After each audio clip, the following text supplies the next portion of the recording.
Okay. We need to get that. 7 minutes, right? Ish. Do what? No problem.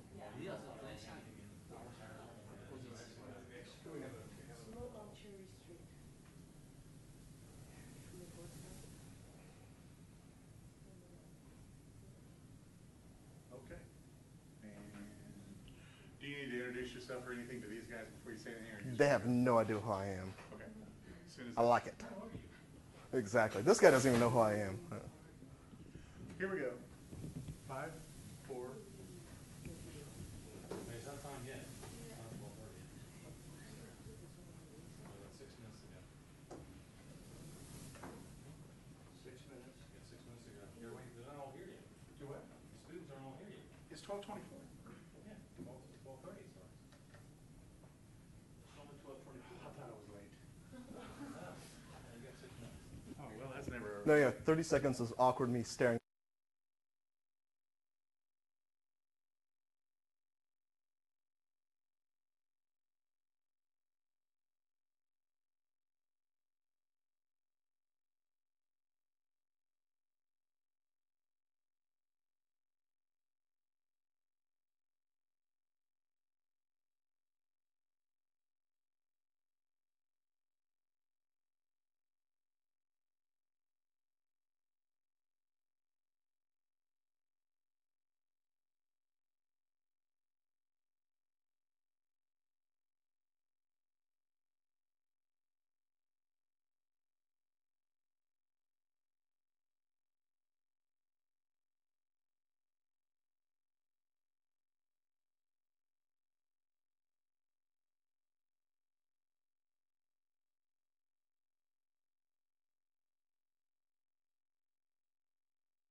meeting, the camera and the microphone? Or do I have to enable it?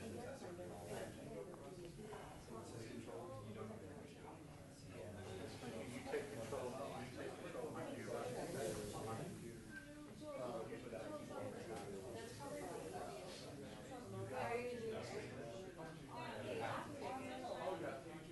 Well, no, what I'm saying is, can you activate the camera remotely?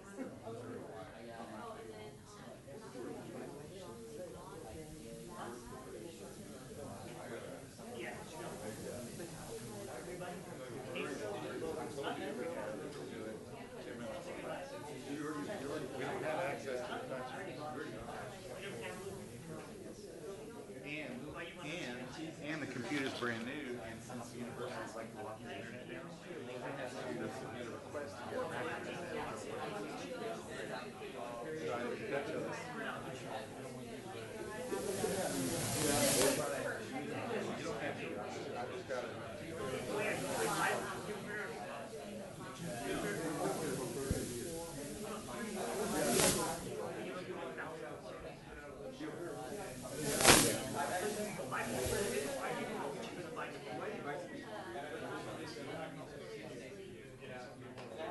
You're just going to see.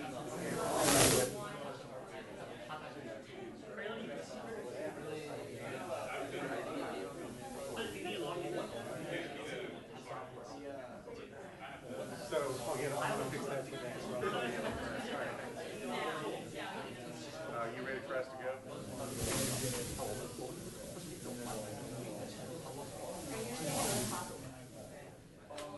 We're going to give them about one more minute. South Dakota's having some issues too. So. And this class doesn't get out till 1:45 anyway, so they've been getting out 15 minutes early every day. So we're penalized 5-yard pushback. We'll leave about 1:30 by that clock. Yeah, probably. Yeah, it'll work.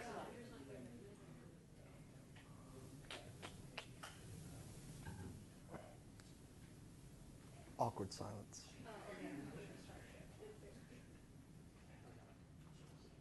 About 30 seconds. Okay. We're only 5 minutes late, so I mean, you know. Yeah. Allows me to sit up here and stew and freak out a little bit more, you know. Well, what the right. problem is we just bought that laptop, and you can't plug anything wired into TU's network without submitting a request for a MAC address approval. Mm-hmm. And the Wi-Fi is just.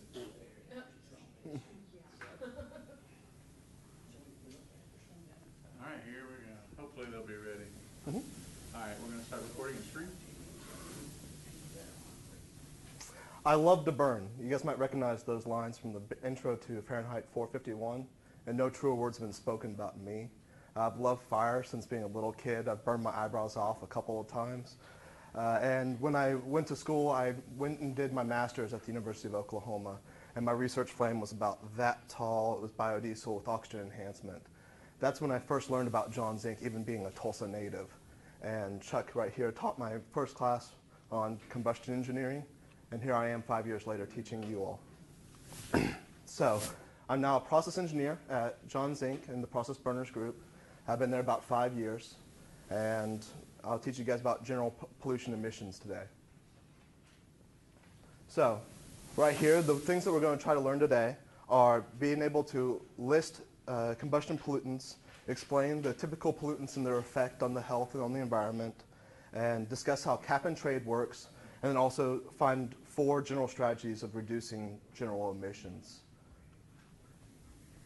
So, outline, first thing I'll do is pollution problems, and then I'll go into the potential combustion pollutants, and then when things changed a lot with the Clean Air Act in around 1970, and then criteria pollutants, what we're looking for in the environment that really throws us and tells us that there's something going wrong, air toxics, the really bad things, and then the pollution control strategies that I was talking about at the very beginning. So the first one is atmospheric pollution. So the first blank in the upper left-hand corner is ozone layer depletion. I'm sure you guys have heard of this. It's a big topic here. Global warming, ozone, smog, reduced visibility, all these come from our criteria pollutants of carbon monoxide, carbon dioxide, nitric oxides of various forms, sulfur dioxide, unburned hydrocarbons, particulates, et cetera, et cetera. So we'll start with smog. So when you get the nitric oxides and you get ozone in the environment, these react with reactive hydrocarbons via sunlight, and they create this smoke fog. That's where the term smog comes from. And LA was known for this back in the 80s or so for being very, very bad, almost where you can't breathe. And through pollution reduction, they're actually quite a bit better nowadays. Then there's a picture of LA, you can kind of see it, where kind of a browny, hazy fog that's over the... So ground level ozone formation, so forming that smog, is the sun hits those NOx particles, and in the presence of volatile organic compounds, it creates this ozone O3. So it creates it down here where we're breathing, and ozone is hazardous to our health. And it creates it down here where we are, and that's not good for us. It's not good for animals, not good for trees, anything of the like. Where we really like ozone is up in the atmosphere. So that's where we want to keep it. So this is the ground level ozone formation, and the things that really make this, so we have ozone alert days here in Tulsa, which I'm sure you guys have had it. I've seen it. It happens typically in the summer, happens on low wind days, and that's because we get a stewing effect. So the sun is real hard on those NOx particles and volatile organic compounds, creates the ozone right there at the ground level, but also there's no wind to blow all those things out of our way. And then clear skies also for radiation effect. So favorable conditions are right there: high temperatures, low wind speed, and low cloud cover. So upper level, this is where I was going with before. So we want that ozone up top. We don't want it down here. So we form ozone at the ground level via the NOx and the volatile organic compounds. But up in the higher atmosphere, we can deplete the ozone. So you can, the people saying ozone layer depletion, that's because we're sending up things like CFCs, chlorofluorohydrocarbons or hydrofluorocarbons, up into the atmosphere. And in the presence of sun up there, those guys break down and they actually take away the O3 up in the higher atmosphere. And so that's a little graph right there. So I got a nice little picture right here, and then I have a video next of showing you kind of what happens to that ozone layer over Antarctica. So I'll come here, video play, please. Please. Please play. Please.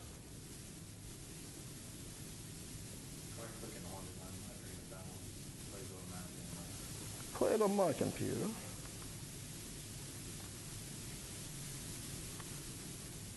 So about this, guys. If you have technology, it will fail you. Come on. Okay, well, it's not playing. I apologize for that. But what we see is we see the swirling of the atmosphere around the pole right there at the bottom, South Pole. As you go from July to September in this scale of 2012, you can see the ozone actually forming darker reds as we go throughout even just this period of time that we have right here, as we go from summer into winter. So we'll move on to the next slide. I apologize for that.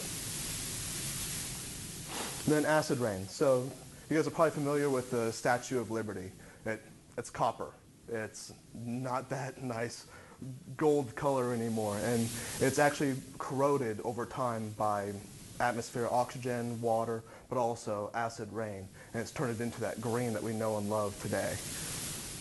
And so acid rain is formed by NOx particles and SOx particles being sent up into the environment and mixing with just the water in the air. So we form nitric acid, nitrous acid, and sulfuric acid. So that's HNO2, HNO3, and H2SO4. And this can destroy, our monuments, our buildings. Limestone is particularly affected by acid rain, and then also it can burn down and take down vegetation and that kind of thing on the ground. So this is another one of the reasons why we got to take care of emissions.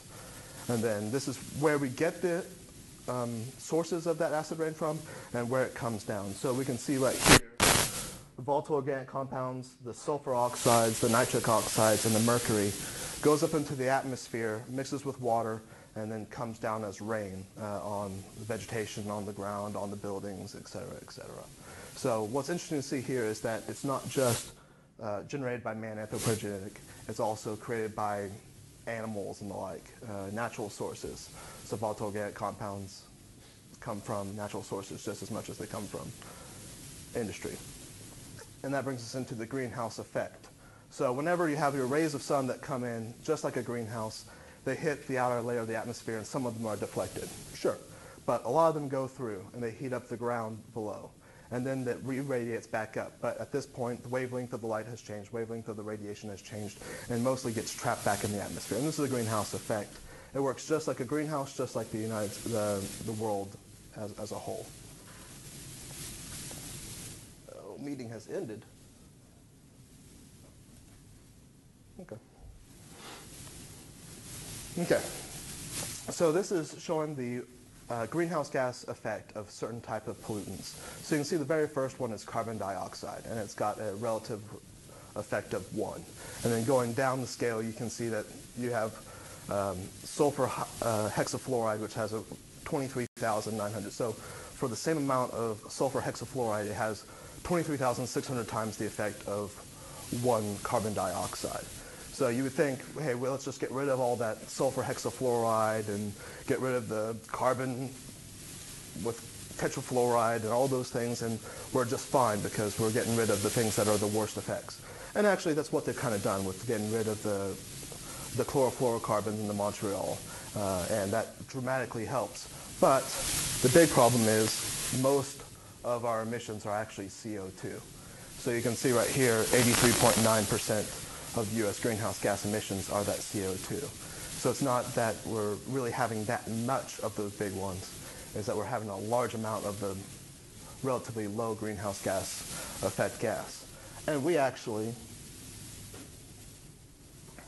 as combustion engineers, actually like CO2. That is a good sign that we're actually burning all of our fuel.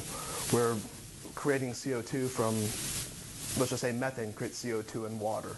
So if we were not doing our combustion right, we'd be creating a lot of CO, a lot of carbon monoxide. So we view this one as almost something that's going to happen no matter what, is we're going to create CO2 with combustion processes.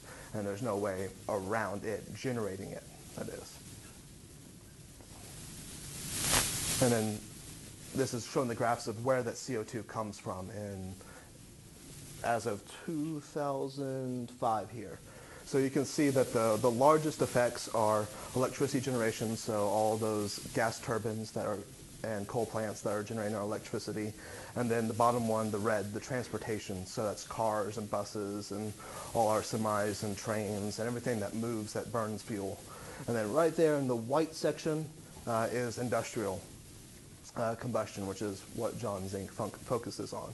And you can see that from 1990 to 2005, all those bands have kind of expanded, and none of them have really shrunk that much.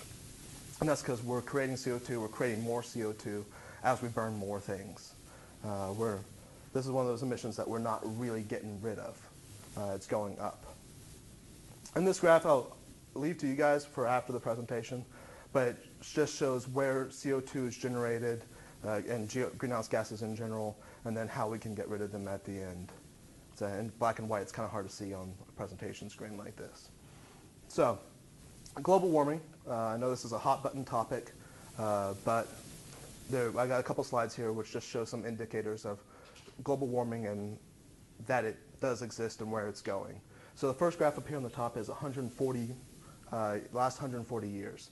And you can see it's climbed just in the last, since 1940 or so, climbed up as far as direct temperatures measurements right there. And then the bottom graph, you can see how this fares into the last 1,000 years, whereas a lot of the 1,000-year data is data that scientists have figured out from core samples and the like. But these are actually temperatures that have been measured as far as the last 140 years. The next one is carbon dioxide. Let's see if I can read here. Dinitrogen monoxide, methane, and sulfur in the same time frames. So you can see it's fairly steady and then it immediately jumps up in the post-industrial revolution type era. And then sea level rises in various places that have been measured. The only place on this graph that has actually gone down is Sitka, Alaska. Everywhere else has increased from 1900 to 2000 is what the scale is here. So I was saying earlier that CO2 is a necessary evil. We create it as a product of complete combustion. So that means that it's going up into the atmosphere and we have to do something with it if we want to lower it. So the answer is CCS, carbon capture and sequestration. So that's getting that carbon dioxide and then doing something with it. So one of the ways that you can do that that's commonly understood is pump it back down to an underground cavern. So out of sight, out of mind, go back into the ground. And that makes a little bit of sense from the standpoint of, let's just say we're pulling natural gas out of the ground. One of the things that comes up with natural gas is carbon dioxide. So put that carbon dioxide right back down in. Why did the sea level go down in Alaska, that one region? I'm not exactly sure. The question is, why did the sea level go down in Sitka, Alaska? I really don't know. I present all the data that I have. If there's water level that actually goes down, I don't want to lie to you guys and say there's not someplace in between. I'd really give you all a full picture. Where were the other data points? Yeah, absolutely. Galveston, New York, Baltimore, Key West, San Francisco. So both East, West Coast, and Gulf of Mexico. There is quite a location difference on that. Absolutely. But I wish I could tell you I knew exactly why. Not my area of expertise exactly where sea level's going up and down, but. So, carbon capture and sequestration. So this is one of the ways you can get rid of that carbon dioxide. And then we'll go into the rest of the pollution emissions. Yeah. So pumping the CO2 back into the ground, Yep. how big of an effect do you think that would have on Well, in theory, you pull it up, the natural gas up, and then you're pumping the CO2 back down. Okay. So you're basically just like filling up that void? Yeah, and the same kind of topic has been around about storing hydrogen for long term, is pumping it back down into salt caverns and the like. But the idea is you fill back up the holes. So right now they're filling the holes with seawater and stuff like that. But yeah, so it shouldn't affect the composition of your natural gas. Yes, sir. Can you compress CO2 down to a liquid to put it down into these caverns? I do not know. You can, it's just a matter of cost, so yes. Yes, sir. So putting CO2 down instead of natural gas, would that cause any structural changes out there? I can't imagine that I can't imagine that it would. That you're pumping carbon dioxide at nearly atmospheric pressure back down, or if you spend the money to compress it down to liquid. I mean, that's also right here in Oklahoma, and we've seen all the earthquakes that we think are contributing to pumping natural gas and oil out of the ground. So I don't know. Actually, one of the things they're worried about is that if you pump it underground and it leaks somewhere, let's say it leaks under your house and everybody dies because you get asphyxiated. So that's a big concern, is that it can leak out. Yeah. Can you repeat that for?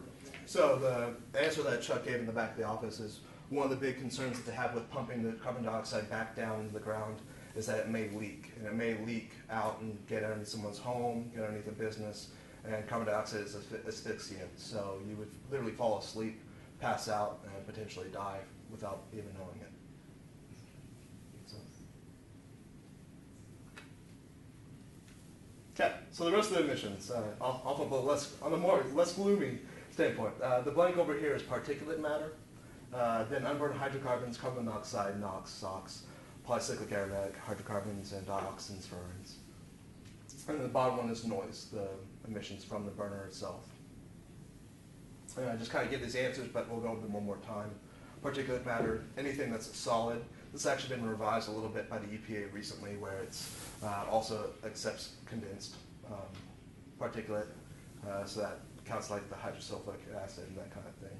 And then unburned hydrocarbons, carbon monoxide, Nox, SOx, polycyclic aromatic hydrocarbons, dioxin, furans, and excessive sound emissions for noise. And so we're worried about noise from the excessive sound. In the United States, it's not that bad. The noise requirements are about 85 dBA. If you go overseas, some of the plants are in close proximity to people's homes, and the requirement is closer to 72 dBA, which is just a little bit noisier than this room when I'm talking. So, Clean Air Act. Original one was in 1970 and was amended in 1990. Several provisions, several titles there. And it's had a direct impact on our emissions reductions, and I'll show that graph here in a couple of slides. And the next bullet point that we have was understanding the cap and trade. So the policy approach is that we have a certain amount of emissions that we're willing to accept as a general area. So the United States may say, Galveston Bay, you can handle this much emissions. And so what they do is they divvy up that across the plants or the sources that are in that area and say, you get this much, you get this much, you get this much, and you get this much. And certain people may use more of that emissions cap, and some people may use less of that emissions cap. But what they do is they are able to trade their allotments so that, let's just say one plant does less emissions than what they're actually allowed, then they can sell the rest of their allowance over to the person that needs more. And so what it does is it kind of puts capitalism in the seat as far as government doesn't really care. We're still under the allotment of what the region allows, but each of the businesses is incentivized to lower their personal emissions so that they can sell off the rest of their allotment to somebody else. And they're rewarded for that fact. And then the big thing about this is then the emissions, the government can then say, hey, we're lowering everyone's emissions by 10%. So the entire region comes down and everyone is treated fairly as far as now we need to be underneath this new cap.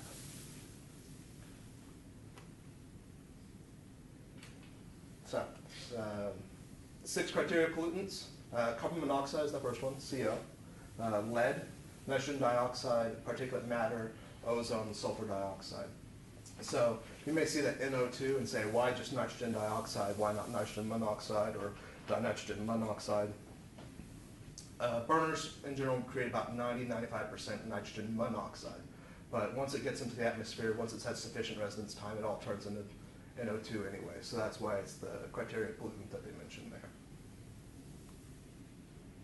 there. So here's the effects that we've seen, direct impacts from the Clean Air Act.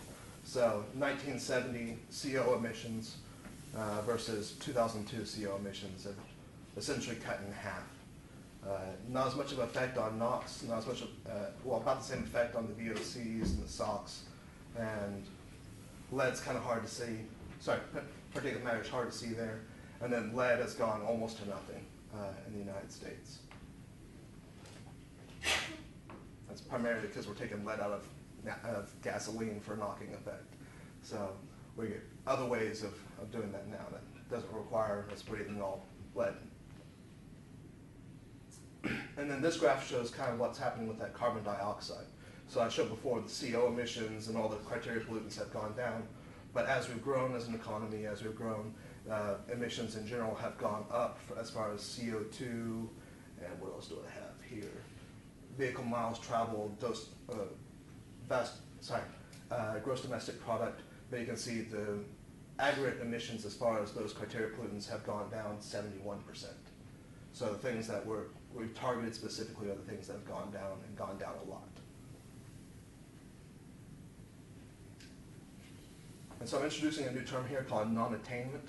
So there are certain areas of the United States that fall into a place where they're exceeding the NAAQS, the National Ambient Air Quality Standard as far as what we allow in each of these emissions.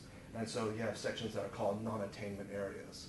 And that's where somebody has exceeded those requirements and they're flagged for it. And you have to be kind of particularly careful in those kind of locations. So some of the big offenders are Los Angeles type area, as well as the Gulf Coast around Galveston or so. That's why I keep on mentioning Galveston.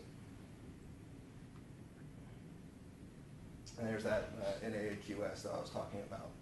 So here in Oklahoma, we're actually doing quite fantastic as far as carbon monoxide emissions. You can see our blue versus what the allowable by the NAAQS is. The only one that we actually have any kind of issue with right here is 2 slides ahead, but the only one we have a problem with is I'll just go straight forward to it so I don't leave it out.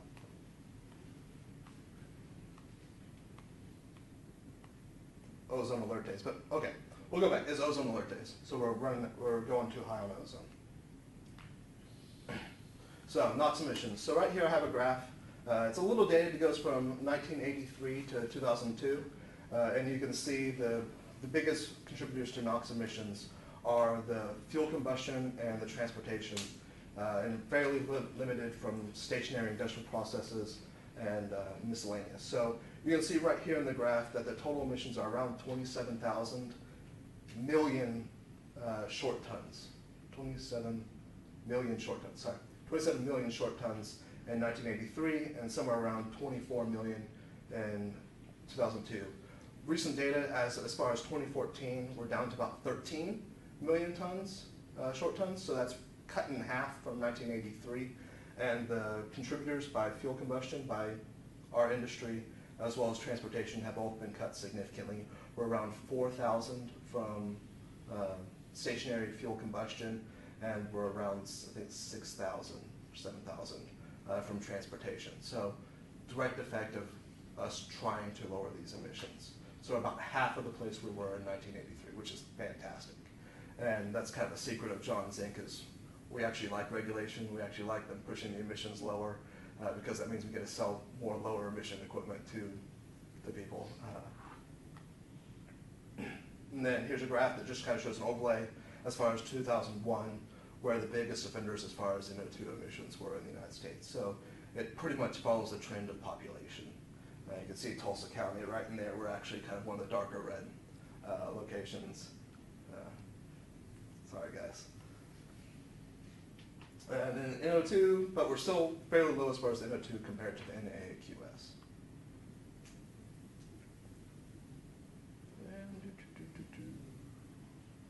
And that just kind of blows out the graph that I was showing you earlier, where over half of the NOx generated is by cars, trucks, trains, etc. And then about 37%, a third of the generation is from plants and stationary combustion generation. So particulate matter is the next one. So particulates is the solid matter that's generated from the combustion process. And there's primary particles, which are fairly coarse, on the order of PM10, which is 10 microns in diameter, and then secondary particles, which are much smaller, which is fine. And we divvy these up because there's dramatic health effect differences between the two.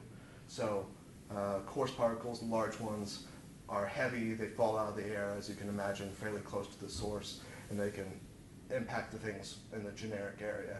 The fine particles float in the air, go wherever the wind takes them, and the bad thing about them is they're actually small enough that you can breathe them in, they get stuck in the alveoli of your lungs, and can cause cancer and the like as far as that. So that's what we're really looking at as far as particulate matter.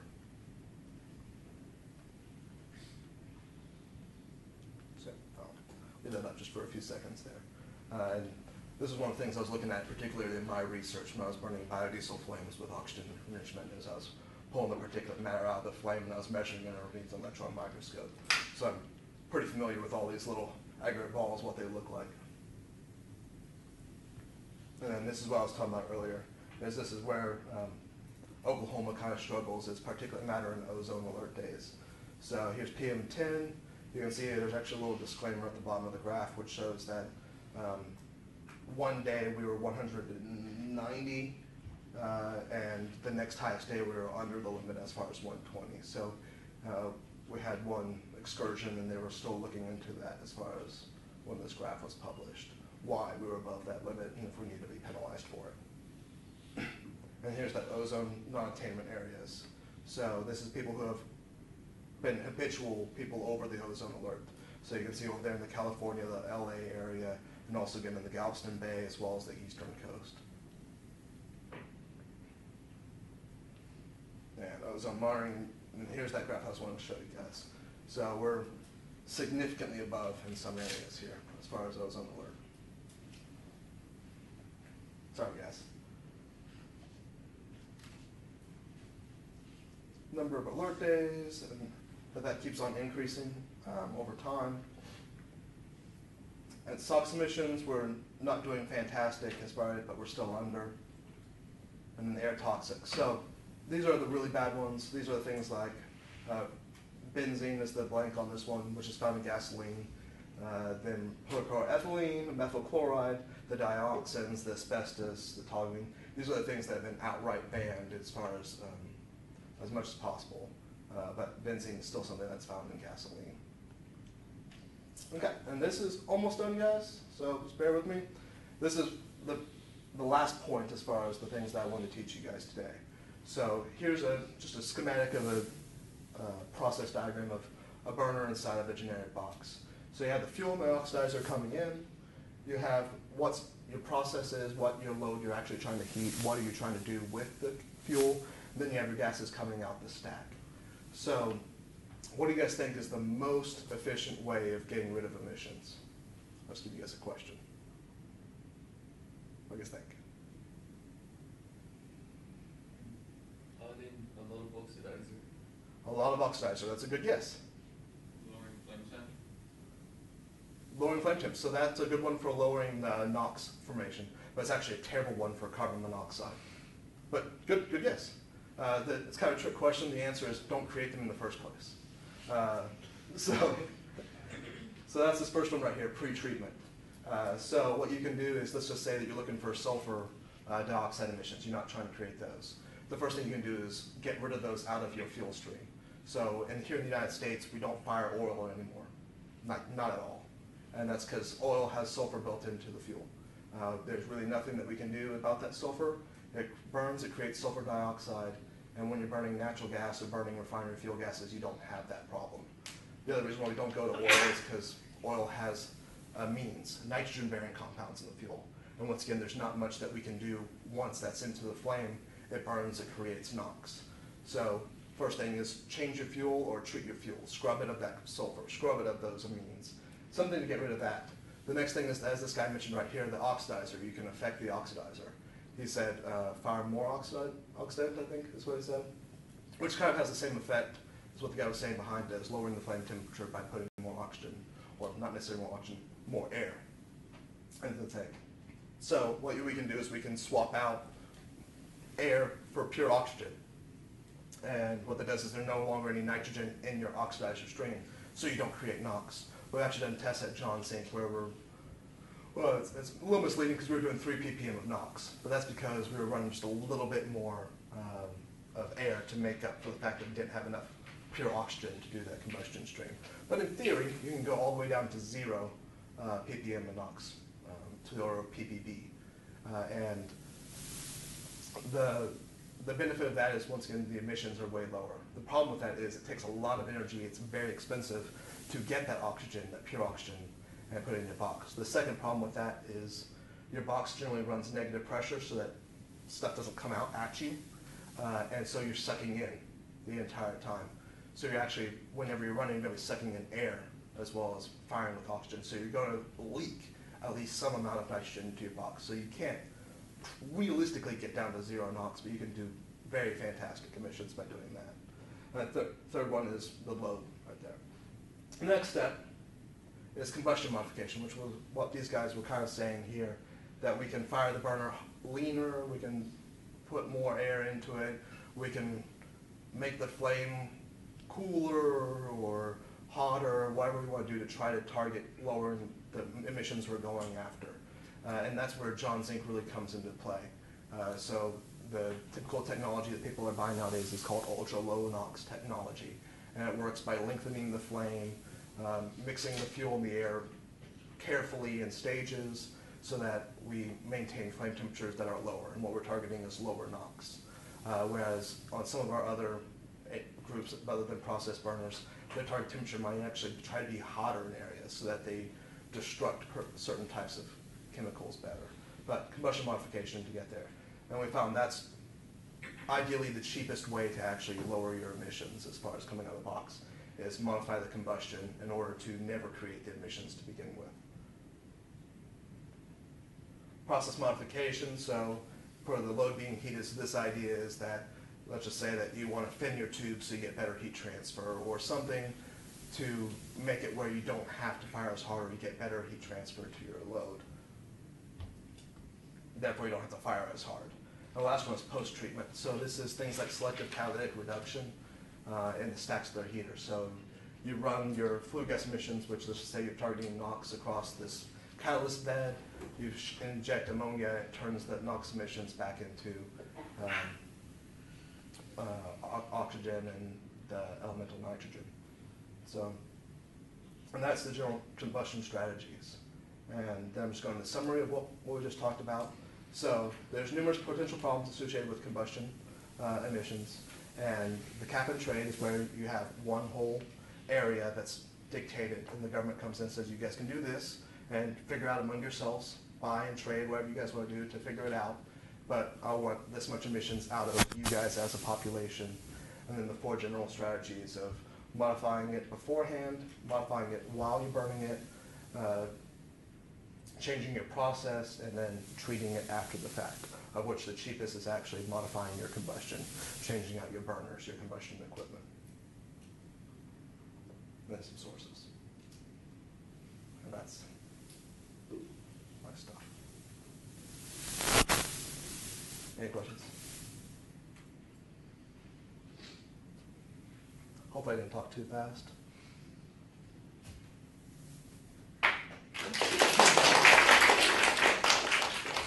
And then next week you're going to go more specifically into NOx emissions. As I was mentioning, there's a lot of things that I started just touching on, but NOx emissions is the biggest one that we're working on today.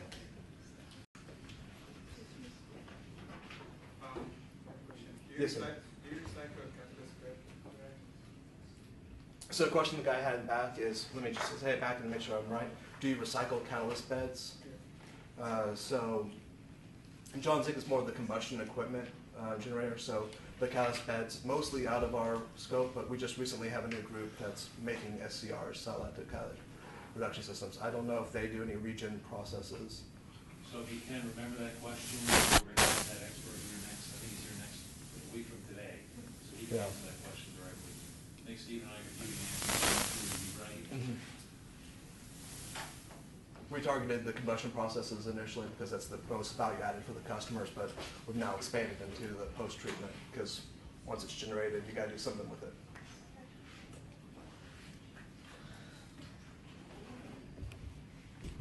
I don't see any questions from the screen. That's fine.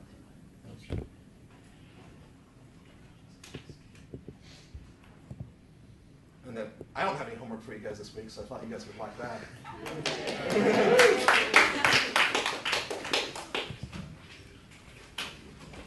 AJ was mean to you.